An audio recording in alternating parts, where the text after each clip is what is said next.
swing crawl, knee crawl workout for March is going to be a hollow arch kip in the rings, or you can do it on a bar. If you've got the space, you know, having them up high enough so you have the body completely straight is nice.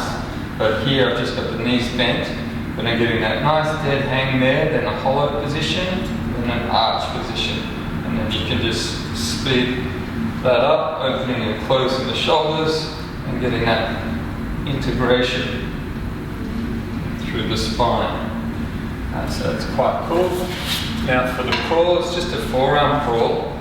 Now you're just doing little steps with the forearms and the feet, you're keeping the body straight, so it's a little bit different.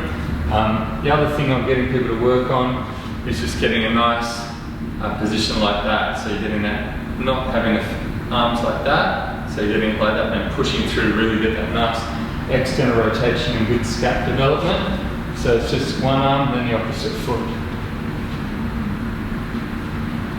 But really trying to protract those scaps when you're doing it. Looks a bit different, but it's trying to really get that strength there in that position, which I find for a lot of people, it's not quite up to par, and it's really kind of influencing their planche and their handstand, which is kind of cool to get that, because you're going one arm to the other, it's quite heavy. Then for the sissy squats, just doing a sissy squat, but going for 3 reps. Last month we worked on 10-second eccentric, 10-second hold, 10-second concentric, but here just a dynamic one.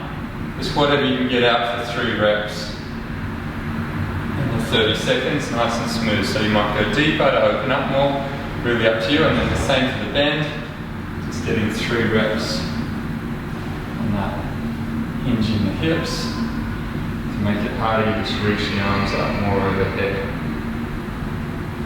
Or you can keep them up.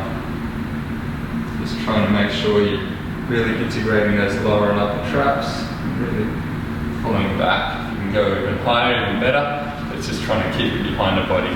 3 rounds of that, get it done. Just work at an intensity where you really feel that you're getting a good benefit though. If you make it too intense, it ends up being more like a full compound kind of movement workout as opposed to a core response, but that's cool too, but just make sure that you're getting a good amount of core stability work done each week to keep everything healthy and stable.